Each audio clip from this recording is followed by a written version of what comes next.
కాశ్మీర్ వేర్పాటువాదుల ఇళ్లలో ఎన్ఐఏ చేపట్టిన తనిఖీల్లో దిమ్మతిరిగే రహస్యాలు వెలుగు చూస్తున్నాయి. జమ్మూ కాశ్మీర్లో కొన్ని నెలల పాటు జరిగిన హింసకు వేర్పాటువాదులు ఉగ్రవాదులకు ప్రత్యక్షంగా సహాయం అందించినట్లు ఎన్ఐఏ సోదాల్లో బయటపడింది.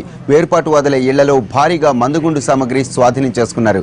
హింస జరిగినన్ని రోజులు హురియత్ నేతలు ఉగ్రవాదులకు షెల్టర్ ఇవ్వడంతో పాటు నిధులు, వారికి కావాల్సిన అవసరాలు తీర్చినట్లు తెలుస్తోంది. Group talks with the separatist leaders, and the bid against them is going to crack, and this is that. ఢిల్లీలో 8 చోట్ల, శ్రీనగర్లోని 14 ప్రాంతాల్లోని వేర్పాటువాదుల ఇళ్లపై ఆకస్మిక దాడులు నిర్వహిస్తోంది. కాశ్మీర్ లోయలో తీవ్రవాద కార్యకలాపాలను ప్రోత్సహించేందుకు పాకిస్తాన్ నుంచి తమకు హవాలా మార్గంలో నిధులు అందుతున్నాయని నయీం ఓ స్టింగ్ ఆపరేషన్లో అంగీకరించాడు.